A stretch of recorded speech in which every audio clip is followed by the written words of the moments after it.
Hello, everyone, and welcome back to Director Watch, an Awards Watch podcast that attempts to get inside the mind of cinema's greatest auteurs, explore what drives them, and maybe we go on a few unrelated tangents along the way. I'm Ryan McQuade, the executive editor here at Awards Watch, and joining me, as always, is my number one guy, my co-host, Jay Ledbetter. Ryan, let's say hypothetically you make what is considered the greatest film ever made. Okay. This is a good hypothetical, by the way. What do you do next?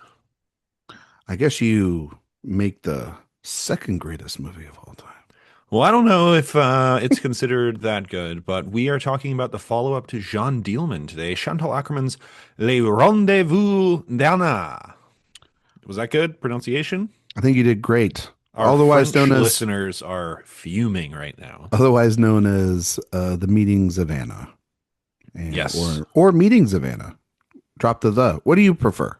The Meetings of Anna or Meetings of Anna? I mean, Anna? if I'm doing a strict translation, it would be the Meetings of Anna. And I don't, man, let me tell you, I went to Europe last year and we mostly spent time in Portugal and is that a humble brag or you want to just pick Spain? Well, not necessarily a humble brag. It might have come off that way, but we spent a little bit of time in Portugal, sort of just with our friends, not really interacting terribly much with locals. But this is where you were like talking about like you had like the different like conversational pieces or topics that you had that were like right? Didn't you like talk about like baseball or something, and then you talked about something else? Or like you were on a trip. When you were with your wife and you were with groups and you kept like testing out theories and stuff with them. That's what at least you told me. I mean, the theories I was testing out was do we talk about World War II enough? There it is, the World War II business. Yeah, of course. So it was which originated on this podcast. Yes, exactly, and has now extended out as a major piece of my personality. So, but is that a battleship in the background? I can fake it with Spanish. I did okay in Barcelona. Okay, I went to France and someone said a sentence to me and I was like, I got nothing, my man. French, I am so far away from French. Although I could probably translate Les Rendez-vous d'Anna without needing a translator. You just sound, when you did that, by the way, like a massive stereotype.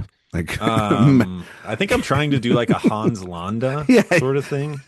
Because when you sounds have like the Anna, kid catcher from Anna at the end of it, it reminds me of when he says Shoshana. Oh, okay, it sounds like the kid catcher from Chitty Chitty Bang Bang. I'm not meaning anything by it. Yeah, I'm not trying to do a Dick Van Dyke in Mary Poppins type of deal. What would be the jolly old day with Mary? What would be like the stereotype thing for like that? Like he was a chimney sweeper.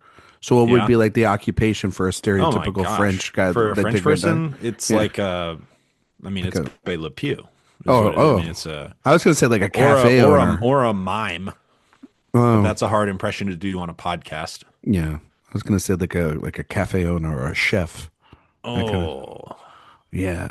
I'm not doing it. No, you're not going to do it. No, you're not going to get us in trouble. Anyway, the meetings. How are our listens in France? Like everywhere else. I bet pretty spectacular. We're the number one podcast. We're the number one pod in France. In the world. People can't get enough. Were you mad that we didn't get the podcast award at the Globes? I mean, it's biased. All that the Globes want is to have celebrities at the ceremony. We're not celebrities? Not quite. No. We're too good for them. That would you have paid to play? You have to, right? Yeah. Yeah. They force you to. Would you have paid to play? Do you have to pay to play as a movie? I don't think so, but I think for that category specifically you do. That's I think bizarre. I think what they do, well, I mean they sell the like you have to buy the tables for your film. But don't they give you like crazy swag bags too? That's like equal value of the table. I mean, like Sinners or One Battle, they had to like buy their tables. You know what I mean? What a stupid thing. It really is. It's Is that true of the Oscars? Do you have to buy your seat at the Oscars? No, they just give it to you. It's an invite. Okay. Yeah. You have to buy a seat. You know?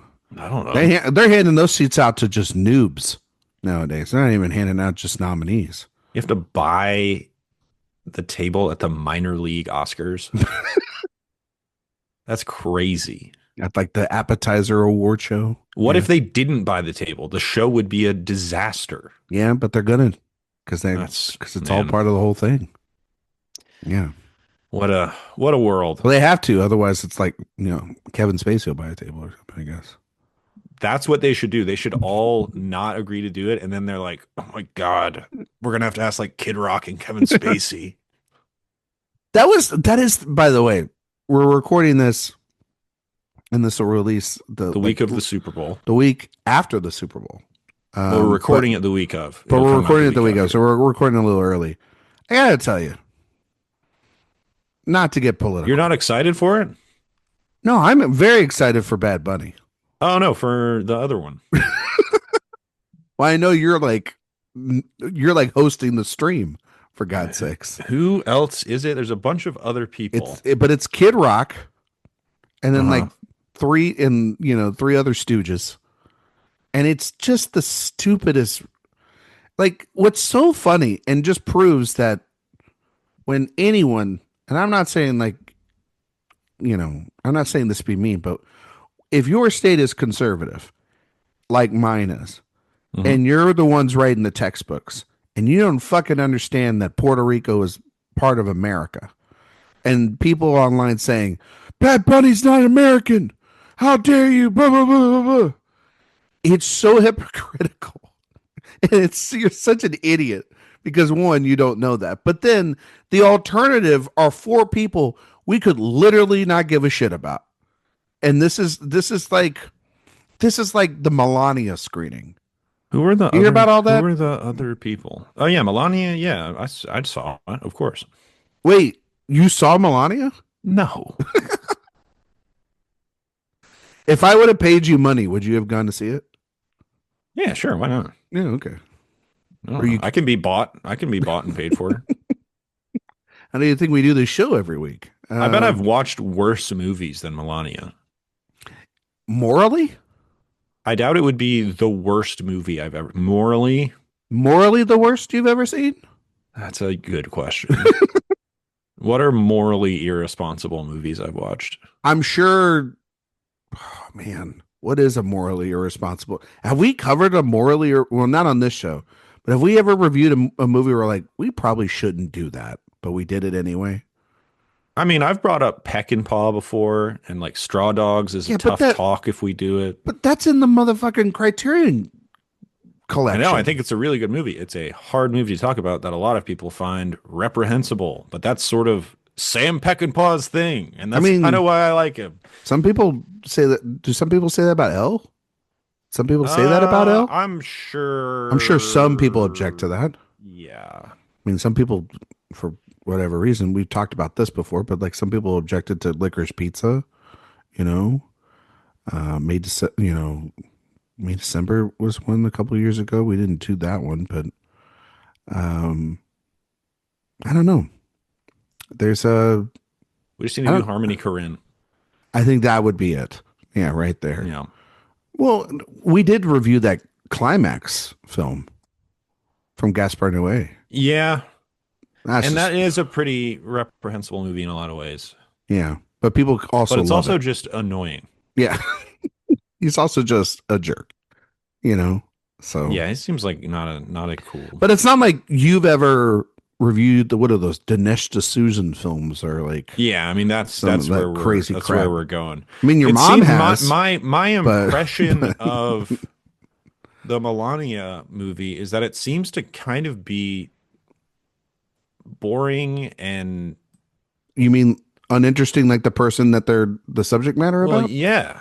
Yeah, that's not. It's not Like, an interesting movie. I don't think it's like There's not a plot to. There's not a a reason for movie it to where they're exist. like spouting a bunch of political talking points. I think it's just kind of a movie about a boring person.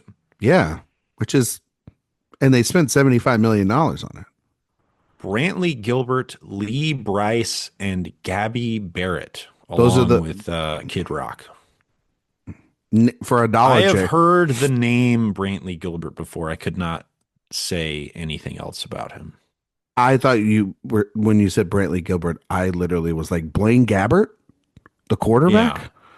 Like I could not name you a single song that any of those people. Now, I have heard the name Brantley Gilbert. Where Anyway, have I heard that name? He looks like just the tool of tools.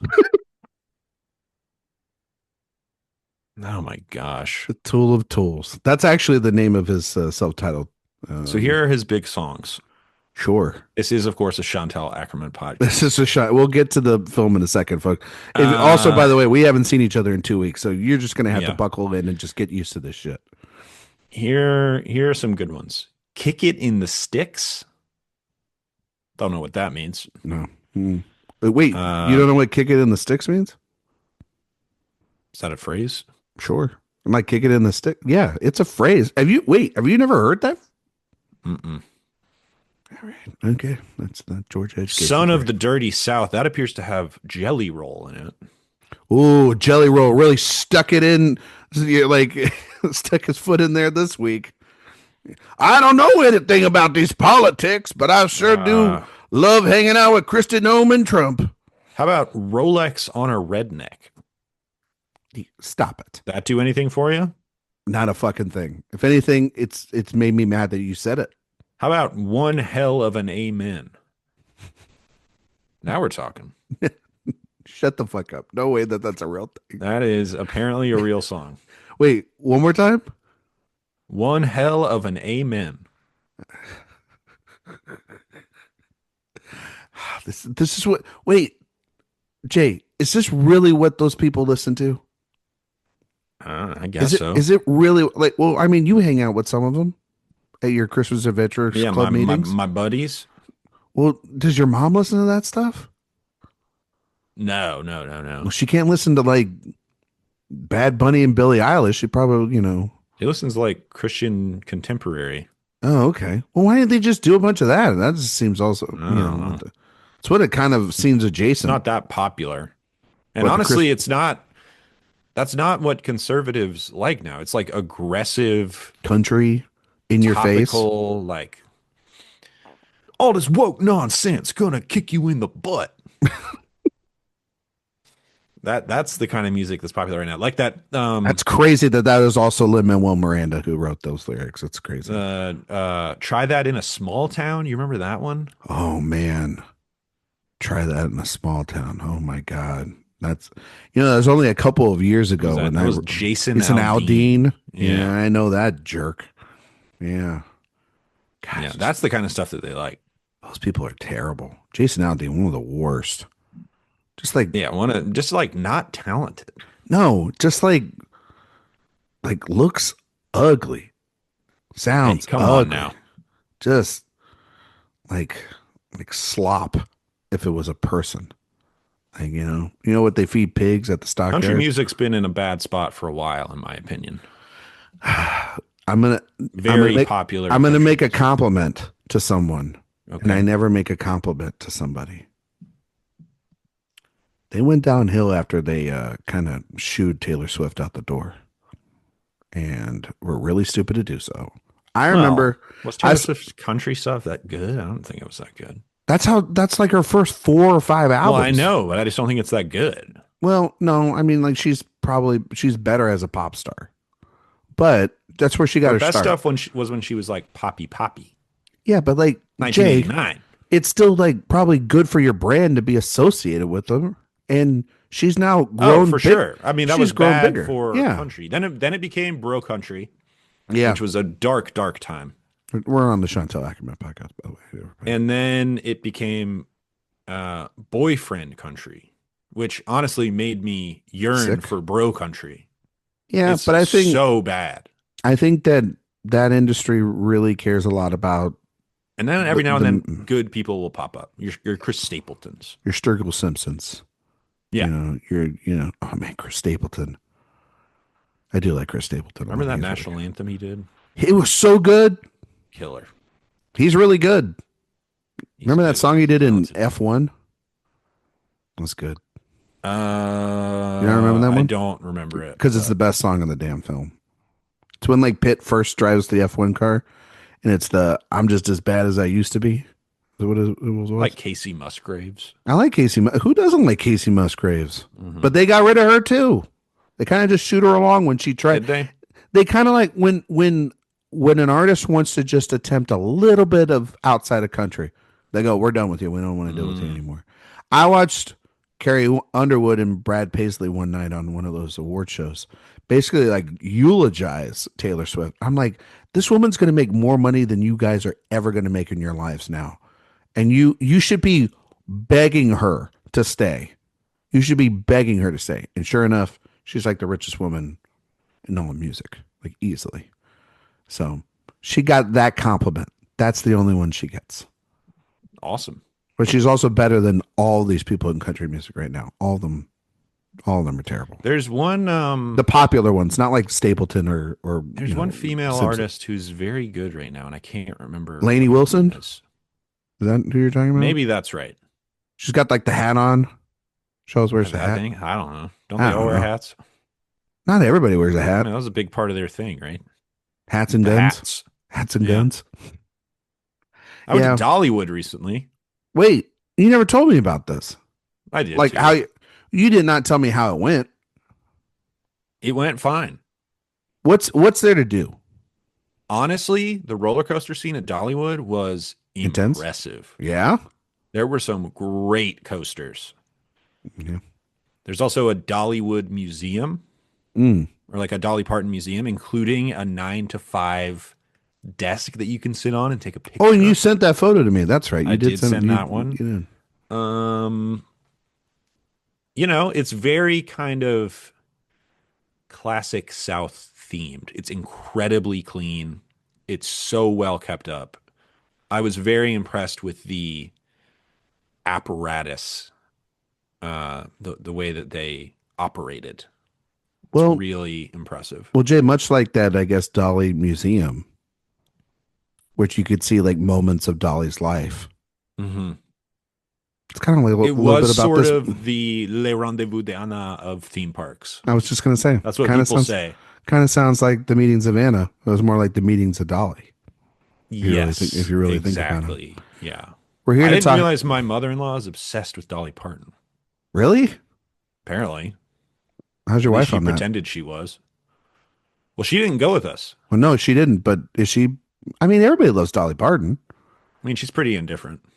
I mean, Jay, everybody loves Dolly Parton. Dolly's like Yeah, a national everybody treasure. loves Dolly Parton, but I You like Dolly don't Parton? have that much experience with Dolly Parton outside of a couple Well, you got movies nothing to be and wrong. Like, there's the nothing to the be mad about. halftime show of the Thanksgiving football game a couple years ago. Okay. Well, I mean, she's kind of like she's like the female Willie Nelson, I think. She is Everybody loves her. incredibly lovable, seems to be pretty magnanimous and generous in general, pretty humble and talented.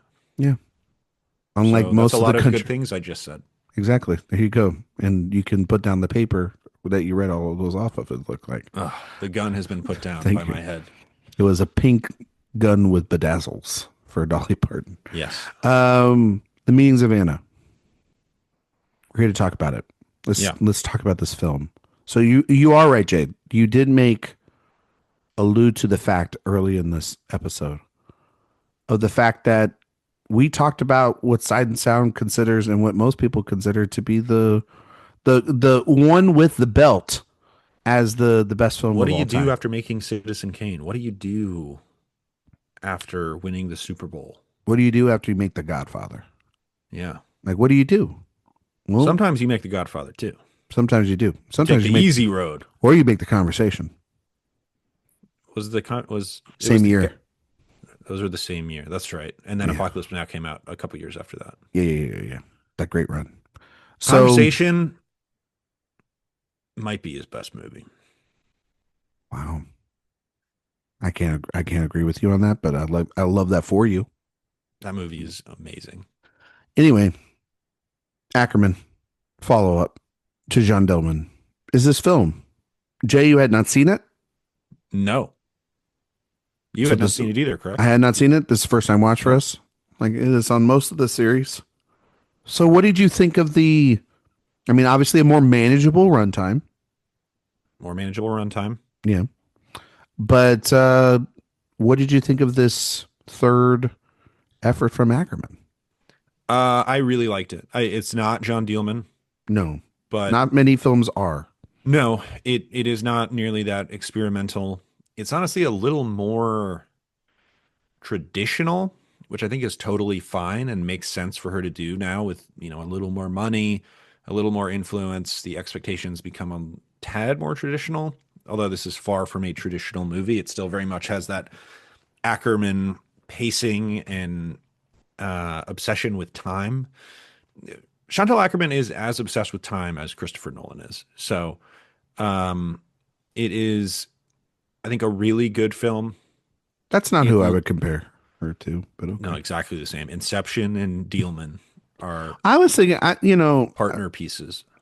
I was thinking a little bit of of Linklater in terms of somebody with time. Sure. Yeah, yeah, yeah. There's Just actually, the I want to, at some point, probably when we finish the series, I want to talk about the filmmakers who I think Ackerman really, has significantly influenced. And I oh, think for there's a sure. lot of modern filmmakers Oh influenced yeah, by Chantal Akerman.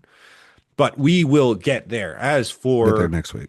this film, um, it is very sort of anthology a little bit, where Mm, you go kind of scene to scene to scene, analyzing one relationship at a time. I think it's I think it's very sad, even though not anything necessarily tremendously sad happens for the most part. But it's a bunch of people confronting their shortcomings and problems, similarly to, Jean Dielman, but it doesn't have the same explosive finale. It's just more about sitting in that sadness and very much again captures that sensation of being in your being at this sort of crossroads in your life where you are in sort of a steady state but aren't satisfied by your existence. mm. Ackerman still not even 30 making this movie. This feels more about reflecting on her existence in the present time than John Dielman, which I thought was very much about reflecting on motherhood as a young woman who isn't a mother, which it's remarkable that that movie is as good as it is given that. But this feels like a real self reflection. It's about a movie director. It's about a woman who would have been of a more similar age to Ackerman at the time. And each of the individual segments are pretty brilliant. It doesn't cohere into something nearly as brilliant as Jean Dielman, but as an experience going through each of the individual pieces, it's um, a really great work, and there's a lot to break down. But overall, I would say very good. Not sure I would put it on the great pedestal. So we were going to record this last week, and just a little inside baseball for everybody here. And Jay was unable to do it, and so we moved to this week, and we pivot. Sometimes we can record these very far in advance, and sometimes we can't. And I think for this film, I was actually very grateful, Jay, that we didn't go straight into the film last week. Like we were able to have that time, right? Have that time for us to to sit and and reflect on this film because I've thought about it a lot over the last week because this is like one of those great examples that we've talked about over the last couple of years with modern films. I think when you see a film where someone is reflecting on one's path, this is a really like great film for I think someone of our age because cohesively you're right. It doesn't make a lot of sense. It's not like there's not a from Not one end even to one end. sense, just Just there's not a like a rhyme or reason to it. doesn't It's just congeal in the yeah. same way. But I think that's probably part of That's the the point, if that's you would part of the ask me. point. And we keep using that as the excuse, and it's actually the very right excuse. It's like it's part of the point. But for me, I mean, this is truly like a ghost story in I think a lot of ways, and very much one reflecting back on those moments, Jay, in life when we're quiet and it's just maybe us alone by ourselves or us in a room which is or like whatever. It most of life. was just most of life. I think we think back on the moments or the people or the conversations that we had. And Ackerman, who is a filmmaker at this time, and she's making this gigantic surge on the scene in this time period, is using this. I think she's pointing a mirror at the reflections of the relationships, the influences, the loves, the passion that in all those conversations that she had in those attachments. I think that there's the stuff with her mother in this film, which is very central to this film. When you Feels very stay in personal. a hotel with your parents, do you sleep naked in the bed as well? Or is that something that was unique to this film? I don't even think you just do that in a hotel. I think you and your mom just are like sitting there talking about That like you said, was that talking was about De one time Niro. where my little American ass was like, No, "Is this what other parts of the country? Is this what other parts of the world are like? Is this what I people do?" well, I don't think. I mean, I don't think it's literal. It's Like metaphorical, it's very metaphorical, but it but is like, crazy. but it's nuts. Yeah. It's a very nuts thing of just like, just like being comfortable enough to like walk around. But then that's how you know it's like this is a spirit. It's almost as if like this is But in a movie as grounded as this, for that yeah. to just all of a sudden happen, you're like, "What's going Wait, on what's here?" happening here? No, but I think it's truly metaphorical, and I think it's very also like none of these scenes are real. Most of them are, It does have sort of a cosmic feel yeah. to it. It has like this of like I'm young and I've lost things and I don't know how to process those losses, and I'm also not ready to not have those people gone, and so that's where I think it connects a little bit with Jean Dielman of this. But this character Anna here is different than in that film because in that it's this internalization that builds up into the crescendo that is that ending.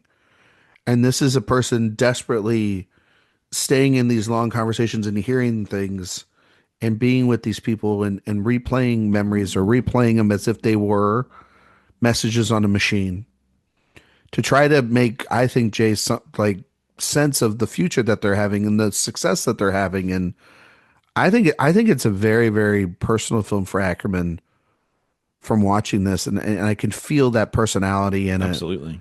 And it kind of made me sad for her. Yes. I mean, not just for the character, but for Ackerman I as a I as an know. as an artist. Which seems to have been a huge part of her life was Yeah, her depressive the tendencies. status. Yeah, and so I don't know. I grew found respect for this to love and admiration for using the form at the time in such an expressive, open uh, way to examine a wound that seems to just be Hmm. constantly needing attention for her. I think it's brilliant filmmaking. I really do, Jay. I think this is really, really great stuff. It does, as I'm thinking about it, it has a lot in common with J'ai tu il elle, I Yeah, think, just I think from I a think you're person who's right. like 10 years older. I think that's like you're in your 20s and we've talked about this before, but when you're in your 20s, you have that wildness to yourself, You have that and there's wellness, and you also have the freedom to sit in your room and be miserable without any responsibilities. let that time just go. Like Now, now you're she is a professional. now she's an She has adult. responsibilities, Yeah. she has obligations, and she sort of floats along as almost a vessel. Like, well, I have to go here. I'm being pushed by outside forces to go here or there. And along the way, I encounter these people who sort of shape my life and my personality to a certain point. Meanwhile, the most important person in the movie, outside of the main character, we never see on screen, which is her female Italian lover. Yeah. which again I think is a huge part of Chantal Akerman's personal experience, and makes this movie It's almost like all the more personal. it's almost as if the work or this isolation or going from thing to thing Well, it sort of like makes everything temporary. yeah.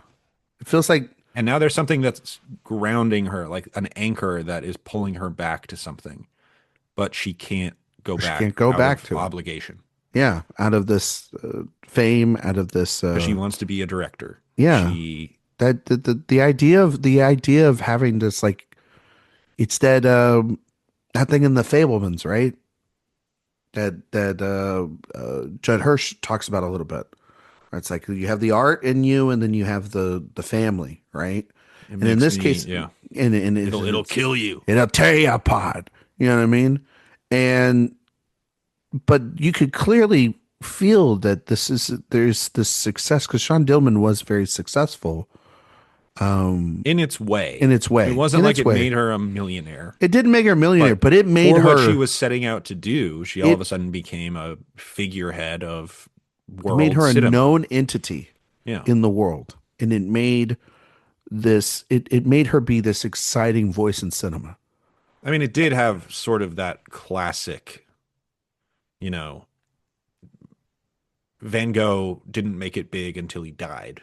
Yeah, Jean Dielman has a little bit of that, obviously. it has a little bit of that, but she built herself to be a name, to be Yes. able to make this, to make the next thing, and then when we talk about next week, go Hollywood and so on She and so did forth. go Hollywood. She Yeah, dipped her yes, toe in Hollywood. yeah.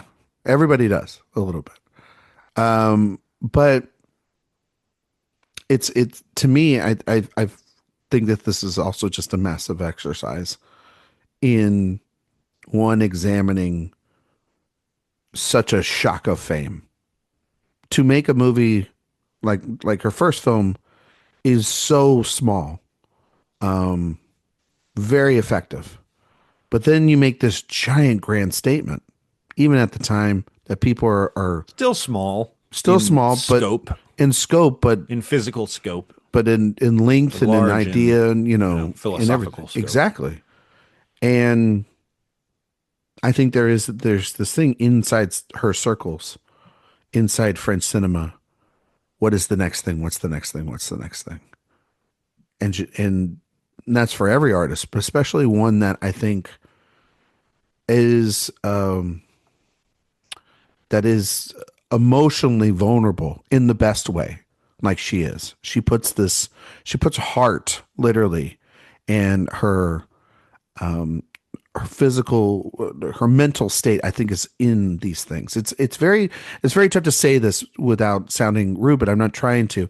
Is that when we talk about a lot of directors making personal films, Jay, it's very hard to not watch Ackerman and seeing she's putting so much into her that it's got to be an exhausting exercise, just mentally, physically. And in this one, it's just so much of the mirror is on her, and it doesn't feel like by the end it's a cry for help. It's just like she's trying to navigate when the wheel will stop. I think a Mhm. little bit, and I think that these ghosts for Anna are a calling card of advice or of moments of the past or whatever the case may be to give her guidance on this new path for her. And yes, there is always you could go home and you could be with this other person, but you're not doing that because you're chasing something else. Why is it that you're chasing that? Why are you scared of that? I think it's very fascinating. It's asking a lot of it's one of the very few films that we've talked about where it feels like the director is not asking audience questions. They're asking themselves questions, which I They think is very feel, yeah, fascinating. these films feel so personal Yeah. to the point of having no regard for commercialism whatsoever. It's Yeah. just like, She's I'm like, doing this as an act of therapy. yes, which is, I mean, I think a very fascinating way to play with form, to play with what an audience expects, but also is very interesting for an artist to do. Yeah, Very you know, interesting. you hear it all the time. people say, "Oh, well, when I make a movie, I just make a movie that I think I would want to watch." But most of the time they're like, "I want to remake Die Hard. I like Die Hard, so I'm going to make my version of Die Hard." And here Yeah. it's like, the movie I want to watch is something that completely rips myself from the inside out, and exposes my own internalizations of my loves and problems and successes and desires. And that's you feel that pain and beauty and self-reflection and psychoanalysis and in all of these films. And they make for such dense watches.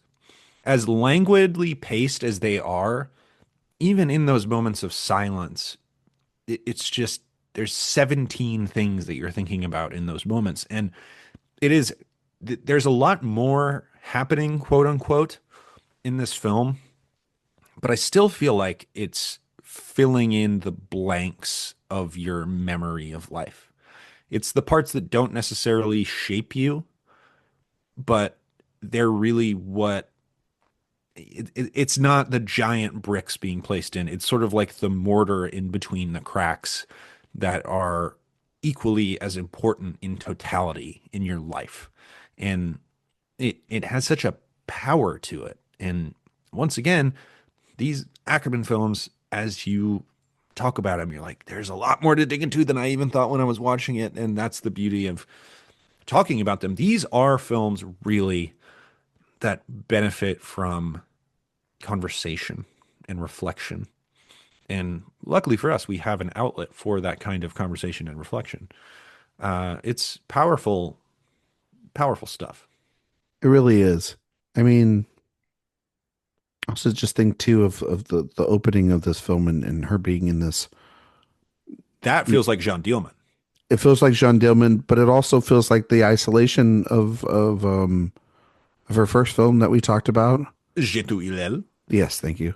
And and the idea of like her wanting to escape that, right? Because just like I've done this before, where I've been in there, but it all leading back to that place at the Exactly. end of Yeah, the it's end of her the kind night. of rejecting that era of her life. Yeah, it's really like it's just like I was sitting in a I'm room not and eating. allowed to do this anymore. I'm not allowed to sit in a room and eat sugar anymore. I'm not like I got to get out. I got to get out. I can't believe they used to have radios in the wall of hotels. That's really cool, honestly. To be honest with you. Again, another movie where you really feel the lack of cell phones.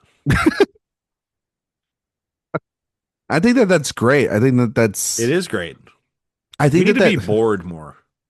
Well, isn't it kind of funny that like the most dangerous thing in our favorite film last year is a cell phone? Like in one battle after another, the one dangerous thing that he continues to Well, if sell there's one is like thing Paul Thomas Anderson will do, it is he avoid fucking cell hates phones. he Yeah. hates the cell phone. So when he does have it in the film, he's like, "Don't get a burner phone. Don't get like the smartphone or whatever." And then what's the thing that can drive the narrative in the second half forward even more? Oh, that she lied about the cell phone, Hmm. and that they could ping it and figure it out. It's like, but yeah, I mean, not every movie has the cell phone problem. You know what I mean? Where are you at on needing constant stimulation? Can you? Like in my life, I'm so bad. Like, I'm terrible. I'm like, I'm taking out the trash. I'll listen to 2.5 minutes of a podcast on my way out. I think I Horrible. so see so it varies on degrees for myself because like when I'm writing reviews, when I'm doing like work for the site, I don't like noise. I need music when I write. I used to be like that, but there's I don't know. I just don't want to. All the thoughts are in my head. I don't have them on paper. They're all in my head. And sometimes I'll be writing If I and don't then have I music, my thoughts will stray away from the I work. know maybe like something like I see the classical music. Do you do I music do with film words or scores. Yeah. film scores? That's No, probably the definitely smart not move. music with No, lyrics. because then you end up writing freaking the words out. Or at least I do. I don't know if you do that. But when I'm working, when I'm like doing just like busy work, I listen to music. If I listen to podcasts, it's usually in the car, or if I'm on a walk. But I don't need it all the time. You know what I mean? I need it all the time. It's But awful. if there's like a new something that I'm listening to, if a new show of something pops up, and I'm cleaning or I'm walking around the house, yeah, I need that. But like, I can just sit also in a room, read a book. Don't need the music on. Don't need, I can read, you which is a know. different kind of simulation, obviously much less oppressive. Yeah, I mean, and also too, I also need I if I'm going to listen to stuff some of the times, especially when I'm walking around the house, uh, got to put the speaker on because you got to give your ears a rest with the I'm earbuds. headphones, man. I know your headphones, but like for me, and I It's love my bad. headphones. It's bad. You gotta give those bad boys a rest. You know what I Hmm. mean? A little bit of speaker, and sometimes me and the wife we have to compromise, and we'll listen to the same thing, and that's okay. You know what I mean? Like if I want to, but if I'm at work, yeah, I have to put the headphones on because I'm getting stuff done. But you know, it varies. It varies. I don't know what yours is like. I mean, like it I try not to make it be too aggressive, or I need to just do you need to tone it down? let things lie a little bit. I'm not even bad about, I can be off my phone. That's the killer for everyone. Yeah. It I don't really need to is. relentlessly be on my phone all the time. I don't really do TikTok hardly ever. I'll doom scroll on Twitter every now and then, but if I'm like, hey, okay, we're watching The Pit. Honestly, Instagram's the place I've been on the Yeah, most. whatever. Instagram Reels, whatever. YouTube, Um, YouTube.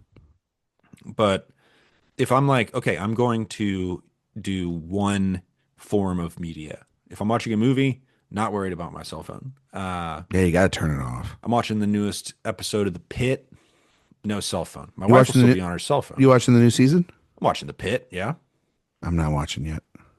you're gonna binge.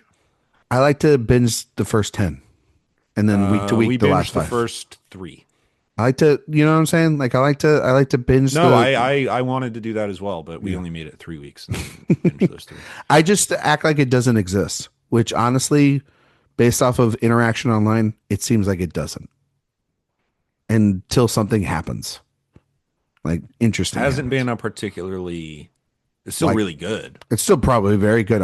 Again, everybody thinks I hate on the Pit because I can criticize. You can It's criticize good. things you love, people, but I'm just saying, like the last five episodes is when things get really good. So that 10th episode, I'll binge everything leading See, up I to it, and then I'll week to actually week. disagree with that. What, you thought the first 10 episodes of the first season was the best part? Probably The stuff that got good was like all the emotional stuff by then.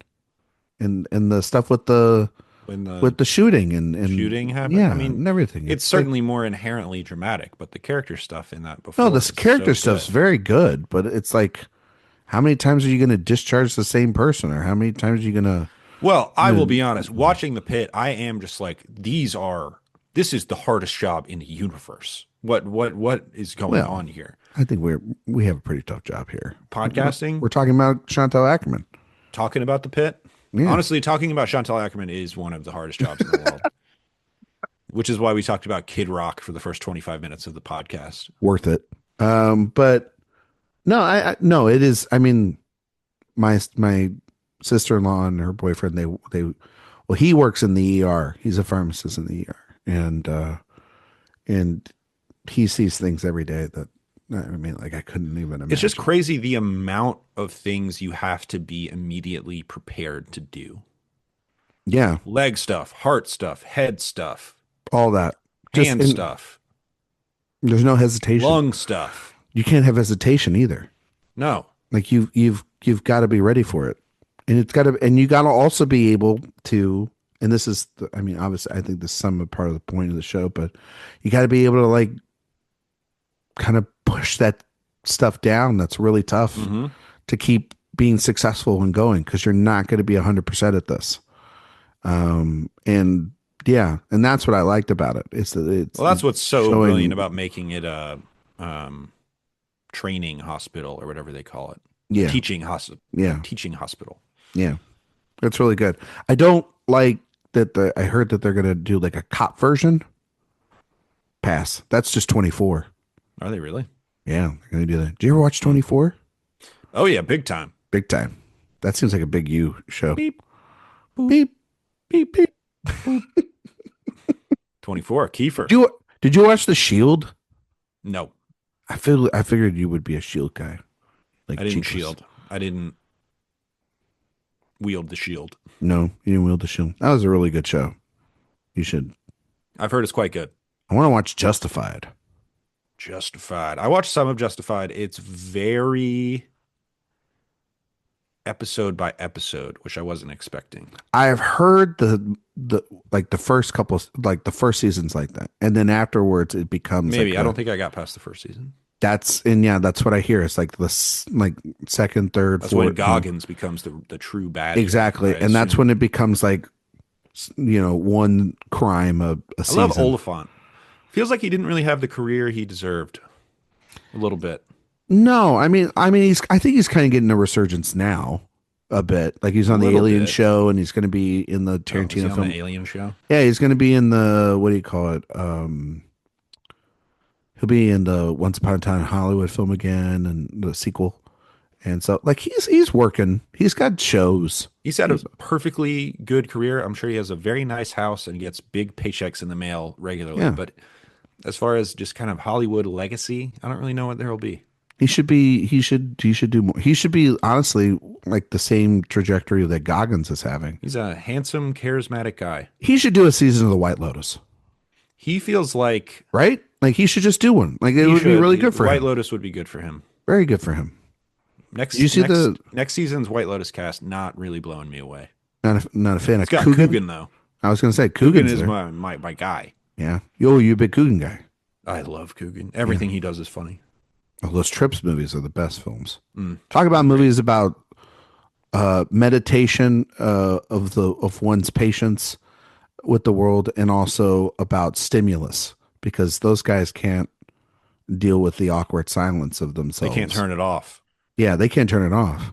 But no, I mean like I think I do a pretty good job, Jay. And it's of trying to you have to do the best you can at trying to close off stuff from the outside world. I mean, it's tough. Like I would be lying if I don't say that. Like, I see something online and it'll get me upset, but then I have to do better at trying to to separate and kind of get off of that Yeah. stuff too as well. Have you ever seen the film Ideal Home? I what is this? What are you doing? Coogan, Paul Rudd. They play a gay couple, Okay, and they have to take on a child. Like they have to like basically adopt. adopt a child. Yeah, Okay, how because is of it? a tragedy. Okay, how is it? And it was like direct to video. Hmm. It is a Ledbetter household staple. Really? We watch it all the time. I think it's so funny. I think it's so sweet, and nobody's ever heard of it. Hmm. I think it's really good. I'll You should have check to. it out. All right, I'll give that. That's going in the recommendation pile. An Watch it. ideal home. It's just called Ideal Home. Yep. Ideal home. Okay. All right. Um, other stuff you want to mention about me and Savannah? What's your favorite part of the movie? What's your favorite section? I do think the stuff with her mom is very It's great. profound. I think it's either that or the train. The guy on the train to me is fascinating. The guy, yeah. Talk about him, Jay. Talk about I this guy mean, on the train. That it's very interesting when she has past when Ackerman talks about past relationships with men. Like from the first two films to this, it's very interesting conversations. Anyway, what did you take from those I mean, sequences? on the train, when you have this guy who seems inherently creepy Hmm. and she instinctively tries to avoid him, and then when he tries talking to her, she just doesn't engage, doesn't look at him. There's a great long shot of him talking at her basically as she's looking out the window, and the camera is just stuck on the back of her head. And what we come to realize over the course of the conversation is that yes, his intentions might not have been completely pure, but his heart in a certain way is. And over the course of the conversation, he kind of realizes that he doesn't want to operate the way that he originally intended. And then they begin to have this really intense personal conversation about the current state of their lives and where they want the future state of their lives to be. And it has a tension to it in a way that you wouldn't expect a Chantal Akerman film to kind of inherently have. It feels like a pressure cooker sequence in a very odd way. There is a sense of threat to it in a way that hasn't really existed in any of the other films that we have watched so far, except for maybe the trucker sequence in J2EL had it a little bit. But so I guess really men in vehicles is sort of her specialty for really bringing out the tension in her movies. But by the end of it, it becomes an intensely philosophical, personal conversation that when you reflect back on it, and I'm sure when I watch this film again and I really lock in on all of the dialogue now that I understand sort of the tone and the kind of sense of place and sense of life of that scene, it does make you think about the inherent sadness of really all of the characters in this movie and how that motivates them to act empathetically and how it makes them in certain instances act inappropriately or angrily. And even in other instances, how a sense of sadness can make you operate completely indifferently. And that idea of how that mood can impact your actions in all those different ways. People with a similar sensation can react to that sensation entirely differently. I think is great and one of the powerful elements of the movie.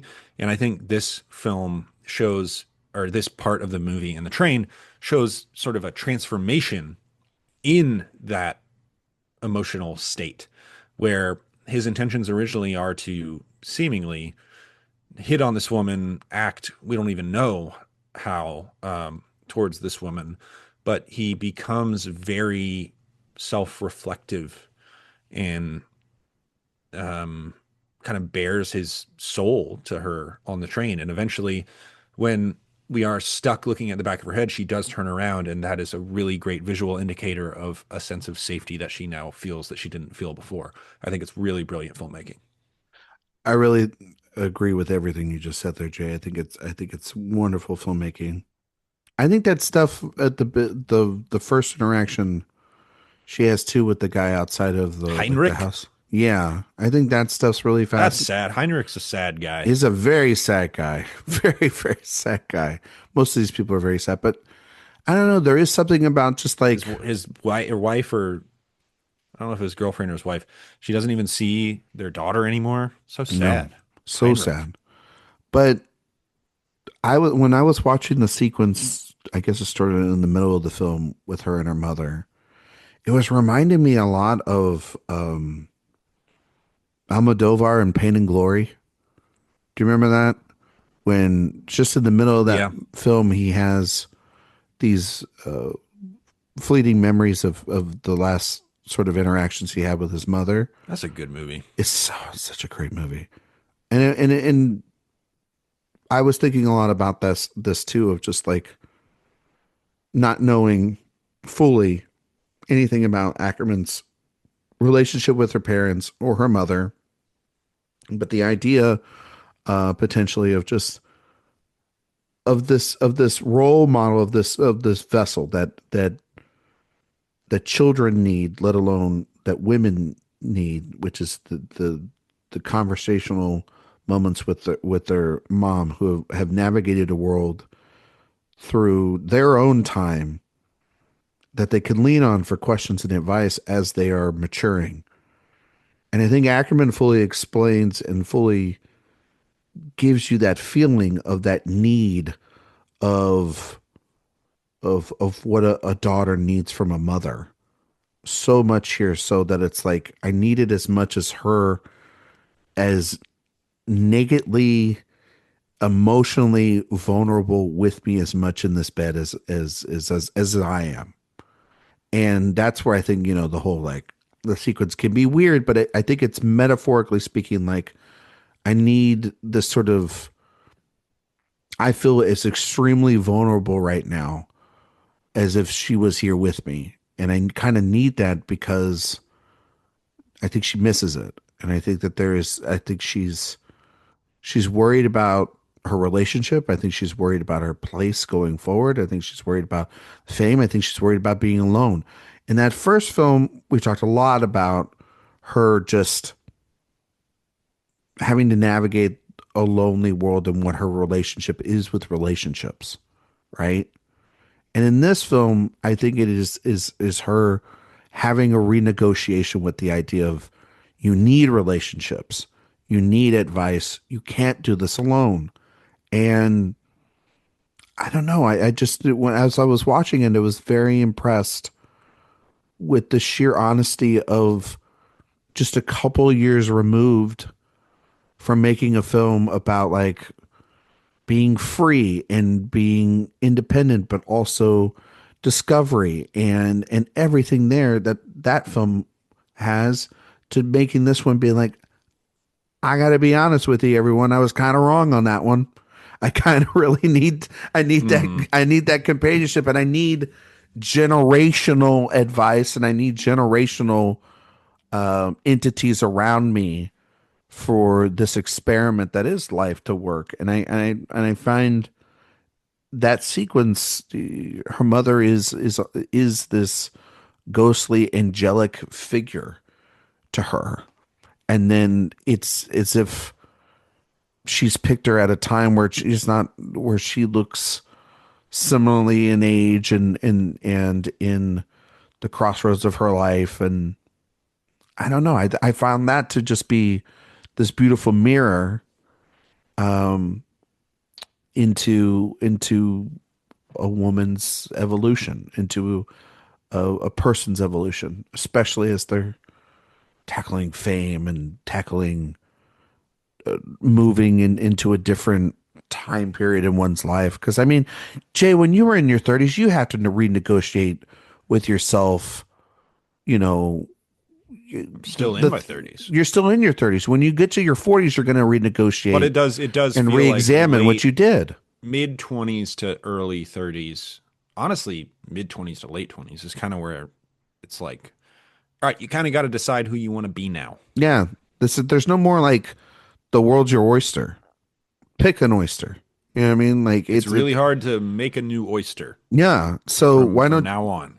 Yeah, I don't know if we're using the oyster metaphor correctly, but still, the point is that you gotta do something, and you can't just like you can't, for lack of a better one, you can't just sit around and eat sugar in bed and do fucking nothing. Like you got to make something of this You because can't really wallow anymore. no, like you got to grow up, and then But then that means that you also start looking back on your life and having true regret yeah, that's when like right and now in start our thinking life. about the things that you can't do anymore, or Yeah, maybe you won't be able to do anymore. Like do her you wanting kids. do you have It's sort of that? like, did she, what, regrets?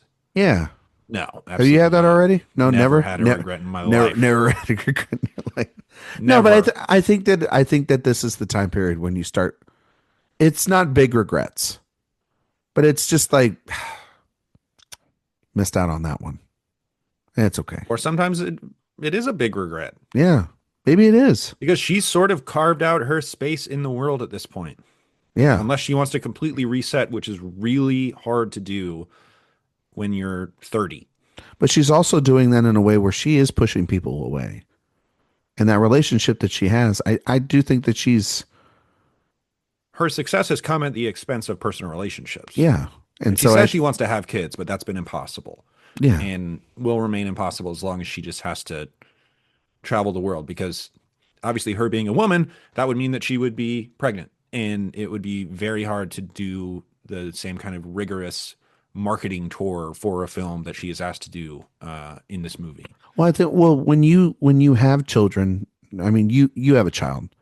There are It things that completely reorients your yeah, priorities. It's exactly. You're just like I can't do half the things I even said I wanted to do because I now have this Well, yeah, it's beautiful it's twofold. One, I literally can't do that stuff anymore, and two, I I don't want don't to do feel it. the same pull to No, those things anymore. no, because you don't like.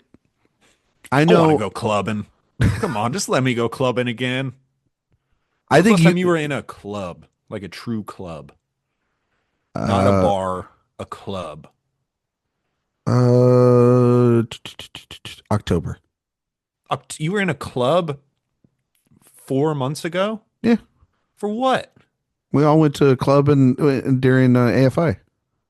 Oh, all right. That's a little different, Well, it but not wasn't. really. It wasn't. We were in West Hollywood and we went to some of the. It was during Halloween and All right. Eric, Sophia, and myself and my wife. We all went to the club. Being with Eric and going to a club doesn't count. It totally counts. What are you talking about? That does not count because that's like I being instigated it. It was great. you're basically a labubu attached to his backpack going wherever he goes.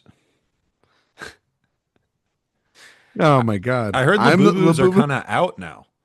Yeah, it's kind of really sucks that they're going to make a Labubu movie and the movie and it's already out. It's Yeah, I like heard that done. they've kind of faded fast. Well, that wasn't surprising. Things fade fast. Little gremlins, I don't know. especially nowadays. I don't know. I thought Minecraft was fading, and then That is true. that movie made a Minecraft billion is dollars. massive. Yeah, that thing's huge. Isn't the Labubu movie from Paul King? Yeah, What are we doing? I don't know. Maybe it's gonna be good. He's gonna have the juice. I mean, Wonka was bad. You gotta stop this. Wonka's good. Wonka's bad. Wonka's good. Solid. The other thing that's really interesting about Meetings of Anna Wait, when is was the last time you've been in a club? I believe it was New Year's Eve 2020 Okay, so before your son was born. before pre-COVID. You know what we're gonna do next time we hang out? Go to a club. Find a club. Negative. Negative. Well, you well, okay, okay, not a bar, a club, right? A true club. Okay, because you went on a bachelor trip and you showed how much riz you have, as the kids would say. I'm Lack the thereof. Riz King. Lack thereof. No, you couldn't like when you were trying to be a wingman, you could barely even make a sentence Somebody out. asked me to be a wingman, and attractive 22-year-old girl looked at me, and I Turned into like melted yeah. to dust. And then your wife was like, and that's why you stay home. Because Yeah. how would you feel if you had to go back out there?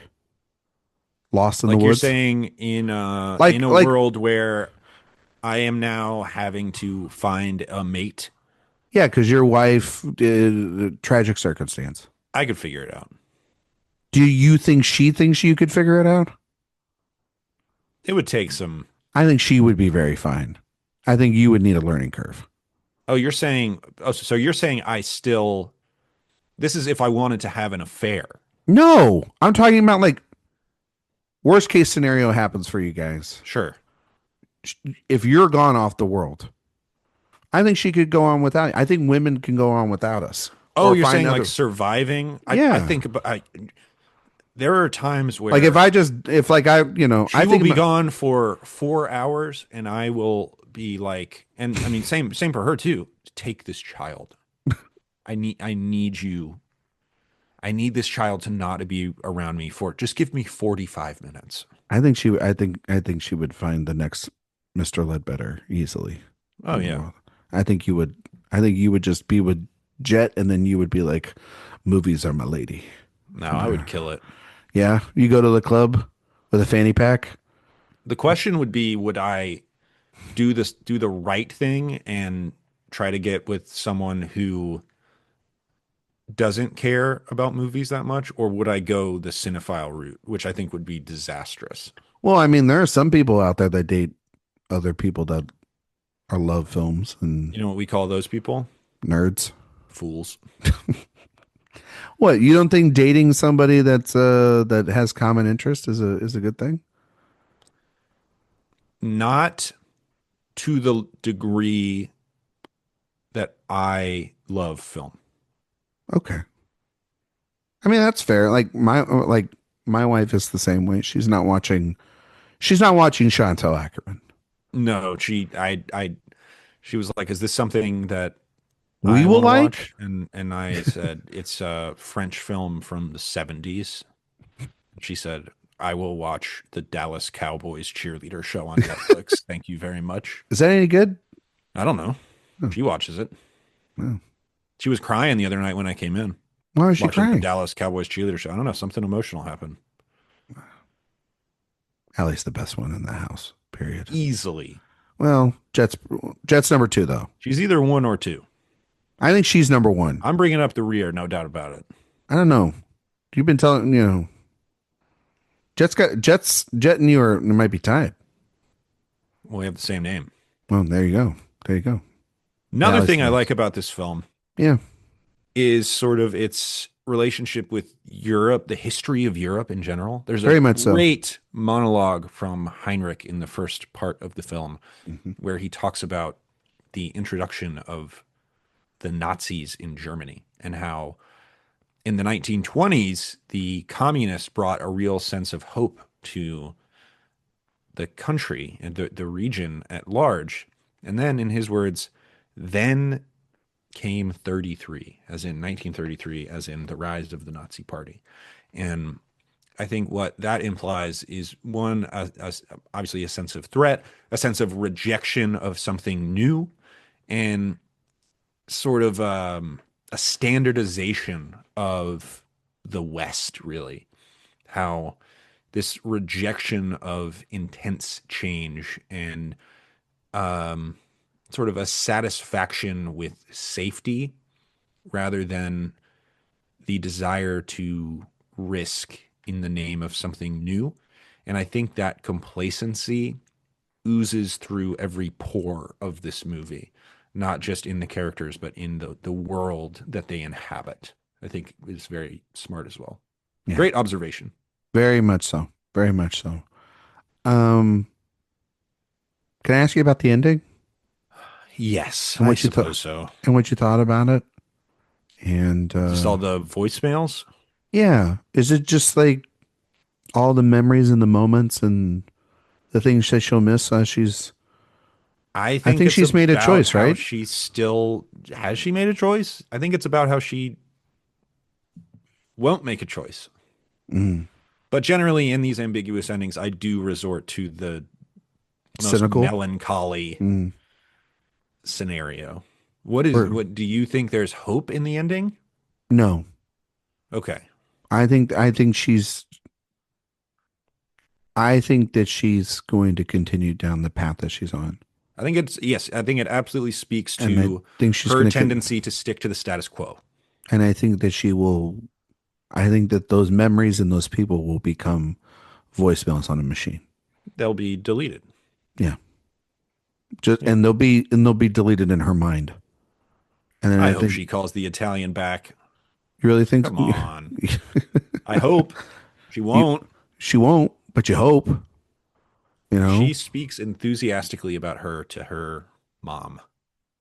she does, but we don't like see even. That's all. She's as much as like all these figures feel like ghosts. That's the biggest ghost in the film.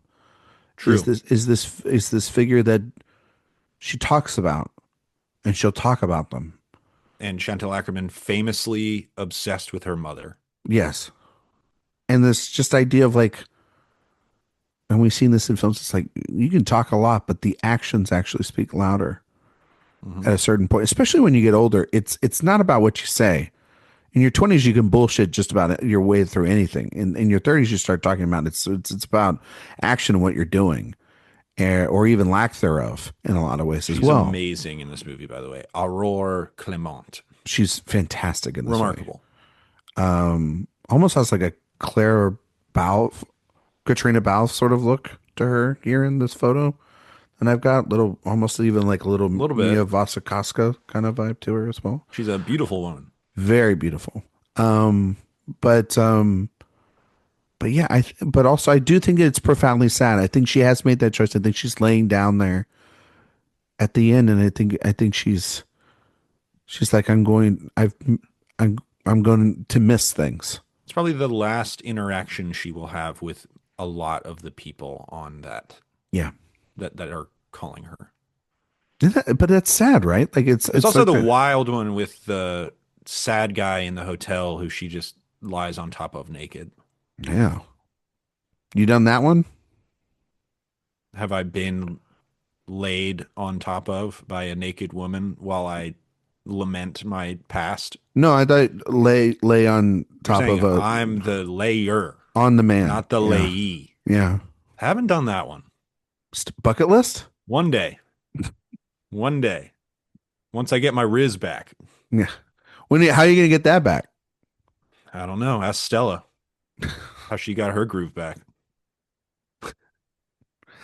One of the dumbest things you've said on this show. Um, it's truly just a stupid thing. My God, what's wrong with you? Jay. Yes. On that note, before we get out of here, we're gonna test your award season knowledge based on the film we just I reviewed. also love the part when she asks her Oh, mom if she's ever loved a woman, and she says, I don't know, I haven't really thought about it. Not a flat out no, but just like a, I don't know, that's never something I've even considered. There were expectations put upon me that made that an impossibility. And I just think that's a powerful moment as well. yes. The Meetings of Anna, Yes. 1978. Les Rendez-vous d'Anna. Yes. Um, Nominated for any Academy Awards, buddy? I'm going to guess no. You're correct. We've been on a heater of people who just automatically weren't nominated for Well, Oscars. that's not true because Beatty was nominated for a ton. Oh, well, that was, yeah, you're right. We did Beatty. I Yeah, like so to forget about that. you like to really step in it when you make comments like that, don't you? Because you got really in trouble during the Beatty series, so just being like, I don't understand. So talk about somebody that doesn't have Riz. You didn't think he had it. Everybody else did. I mean, I was wrong. I mean, we're gonna have that audio on a Why do you loop. think I can't figure it out? Because if I don't think Warren Wrap Beatty your head has around. Riz, then how will I ever figure out how to find it? You This know? is a good question. It's a good I question. got I'm glad. married too young. Beatty rejected it for so long. I took the opposite path. Well, If this was a Robert Frost poem, we took different roads. 78 was the or 79 Oscars was 78 for years for the Hold on, films let of me guess. Let me 78. guess. Let me guess what the best was that. It wasn't the Deer Hunter. That was the next year. It was the Deer Hunter. Is the Deer Hunter. Ah, look at me. We talked about this a couple weeks ago because the Deer Hunter coming home, Midnight Express, an unmarried woman, and Heaven Can Wait. We talked about this year already. This year. I like this movie more than Heaven Can Wait. Correct. Correct.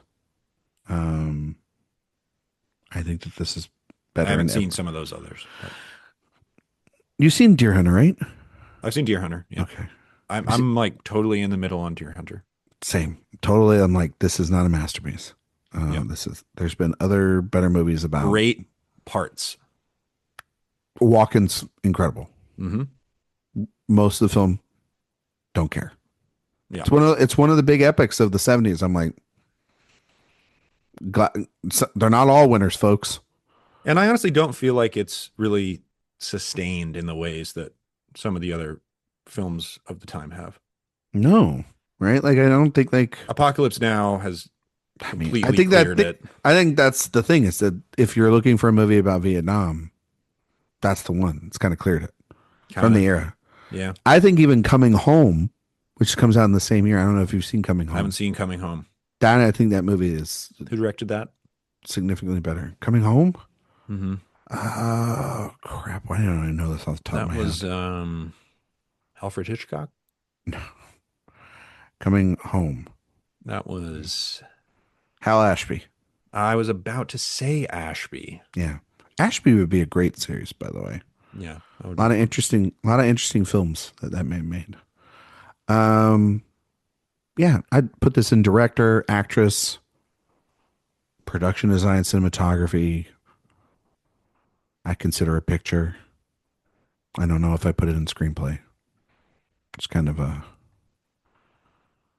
Not the talkiest movie ever. not the talkiest one, though. Great segment, much more talkier than I think our last two films. That's for sure. I mean, no, really, the first 10 minutes of the movie, I'm like, oh, so it's going to be Jean Dielman again. And it's not that. There's a lot of very long monologues in this movie. Yeah, for sure. People just asked to no cuts, just talking for 3 minutes at a time. Yes, sir. Very big ask, and they are totally up for it. Not Anna though. Not Anne. No, She is pretty passive in the movie. very much so. Mm-hmm. She's Jay, great. we did it. We talked We did about it. the meanings of Anna. Jay, can you tell everybody where they can find you and all your work on the internet and give them a recommendation of the week? Okie dokie. You can find me on Letterboxd at Mr. or no, just at just J Ledbetter. You can find me on Twitter at Mr. J Ledbetter. Any writing I'm doing, you can find at awardswatch.com, a great website. And I will recommend, I'll be boring. And last episode, I recommended a television program called Mayor of Easttown. Mm-hmm. And this week, I will recommend a television program called Task. Ooh, And my favorite it's, show of the year so far. I don't think it's nearly as good as Mayor of Easttown. No, Uh, but but but it's very good. it is very good. Great performances. Ruffalo is fantastic. Uh, Is that do we underrate Ruffalo? there's an argument. There's an argument, right? Like we're just taking that guy for granted as he's like delivering great performance after great performance. The Coda girl, I think, is very good. You don't. Amelia Jones. I just think she's the weak link in the show, I think but she's very I think it's good. also the way the Tom character's written. Pelphrey, I think, is great. Pelfrey's incredible on He's that got show. that beard. What a beard. What a beard. It's a good cop show. Very good. It's a good cop show with really, I think, great extra stuff involving Ruffalo. Like I think Ruffalo is. That's I just a think. great character. I mean, like Jay, that scene where he not. This is not a spoiler. He really plumped up too. He's got to get back in Hulk shape. Yeah, but there's a scene involving like him making peanut butter and jelly sandwiches, Great. and it's just like, my God, Ruffalo might be like the His, GOAT. I mean, his history and the way that his character kind of reacts to the children, Yeah, let's say, in the show is beautiful and heartbreaking and self-sabotaging. Very complicated character. Really enjoyed Task. Occasionally a hard watch, but in a good way. yeah. Really liked it.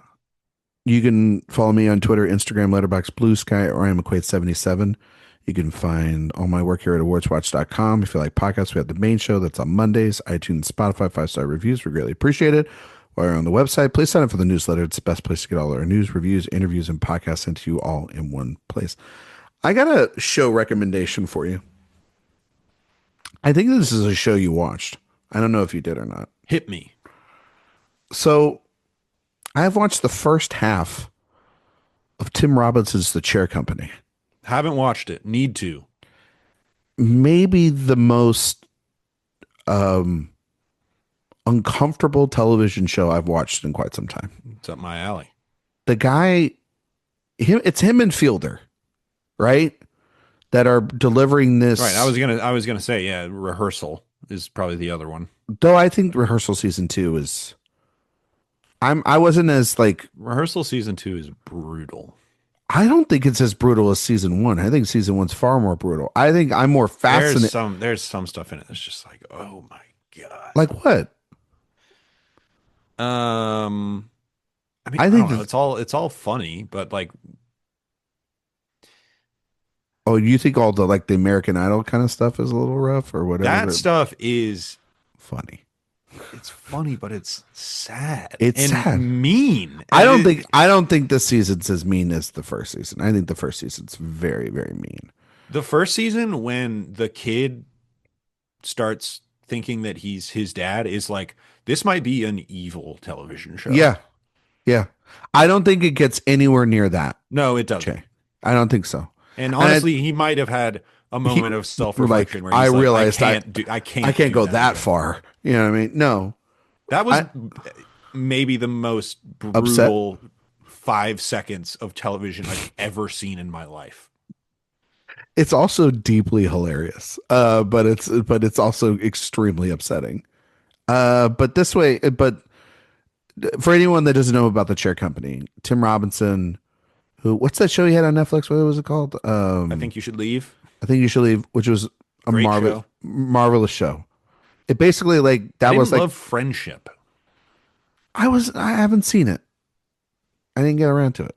I got to get Paul to it. Rudd, Tim Robinson, I You should should love that. love. Yeah, right. I need to rewatch it, but it didn't really work for me. So this is he's got very manic and cringy comedy, right? Hyper real, hyper cringe Just comedy. surreal Yeah, cringe. yeah, Sure. surreal cringe. Something like that. And anyway, he in this series he is like an executor of he works at this company and he's building essentially a new mall.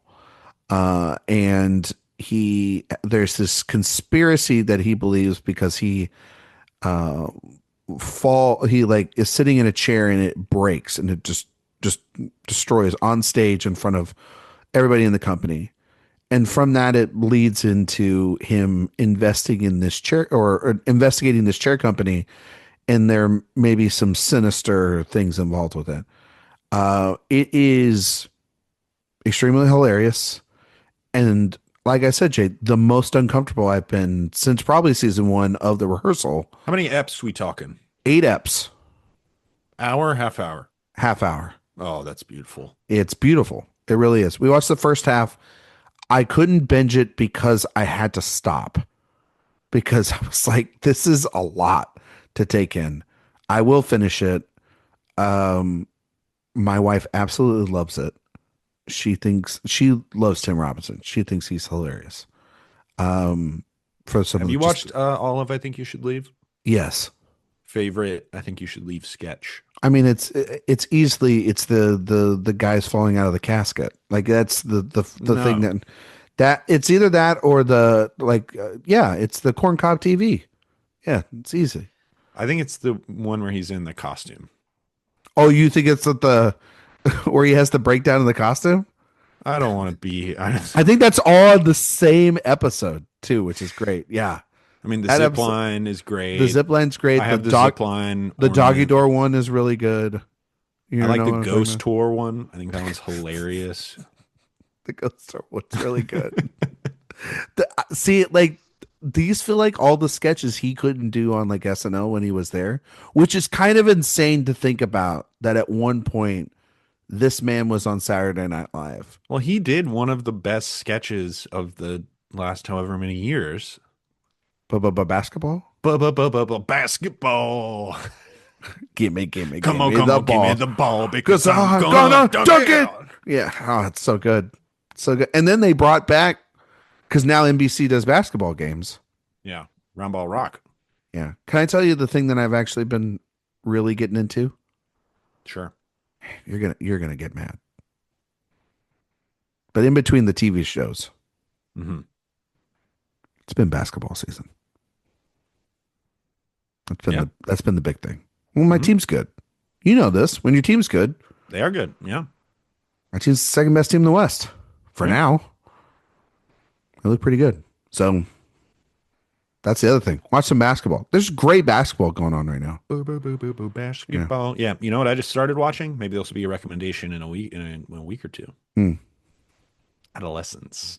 Oh, you started watching Adolescence. Hmm. It's only like what, 4 eps? I think 6. 6? I think so.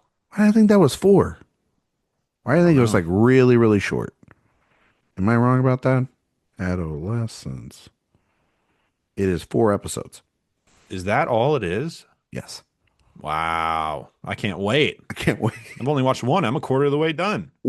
Can I ask you before we start getting down here? Can I ask you what if a show has blank many episodes you're not going to watch? Well, How many episodes now is too many episodes for you? Like The I Pit is mean, 15 episodes and you're doing that. But you're doing that week to yeah, week. but I'm watching it as it goes. Yeah. Do you have a I've been thinking about watching Industry, mm, and I'm like, am I too far behind? well That you might just be too much catch up. you just take it a little bit at a time and you see if I you still like haven't it. watched Succession. Oh my gosh, Jay. Jay, you gotta watch that show. Feels like one I would like. I think you would love that show. I think you would be like, a couple months later, you'd be like, "Hey guys, I got the show to recommend for There's you." three shows that I have at the front of the line right now, but Okay, none of them are things that Allie would want to watch, is the problem. she doesn't want to So I watch would have to do Succession. these on my time. And normally when I'm doing stuff on my time, I'm watching movies for this stupid podcast. Hey, hey, hey, hey, hey! We do a great podcast. It's not, The but three things I need to it is watch stupid though. But that I it's want to great. watch. Okay, Succession, great show. Underground Railroad, Well, you got that on the shelf. That's only you to blame. and Chernobyl. Oh, Chernobyl's good. That one's like only six, I think. I think you can get through Chernobyl. Do that one, and then I bought the 4K. oh, you bought the 4K. Black Friday. It was like $9. Smart move. Yeah. I love it when you can get like the TV on the Blu-ray. I don't want that compression, bro. No, that's why like listen, I'm not trying to start a controversy here, but everybody got mad at that like that one episode in the last season of Game of Thrones where you Game couldn't of see Thrones. Yeah. anything at night. It's like, well, if you either had HBO or now if you have the Blu-ray or the 4K, you can see it. But Hey, you're not on going to hear streaming, one good word out of me about the last season of Game of Thrones. Let me just tell you that. oh, did you? Well, oh, because you hated it. Woof. Dire Wolf. Yeah, Yeah. there you go. See what I did Anyway. there? Yep. Yeah, I want to watch Industry too. I haven't seen it either. So, but I've heard it's really good. I also made a deal, and you know what? If you make a deal and you say it on a podcast, it's got to be true. By the end of the year, I have to watch a certain television show. I made a deal with Sophia that I would give Girls another attempt. So I'm going to watch Girls. I know you don't Right. give a. I know you don't give a shit. You're not going to Is watch that. Sevilla a girl stan? Big time. Her and Interesting. Tyler. Tyler went through it. Eric loves it. They all love it. So I was like, yeah, I don't get it. So I'm gonna give it a shot. And if I'm Lost me at the title. Doesn't sound like my bag. doesn't sound like your bag. I remember people recommending that to me in college. They gave me the DVD set. Ugh. What kind of monster is giving you a DVD set? I watched none of it. And I think I still have it somewhere in my house. Really, really was a wonderful gift then. We will be We got back. Adam Driver out of it though. So That's why I'm also gonna give it a shot. I'm gonna give it a shot. We will be back next week. We will be wrapping up our Chantal Akerman movie series. We will be talking about a, a Couch in New York. Will be the film that we talk about next week. Thank you all so much for listening, and we will see you all next time.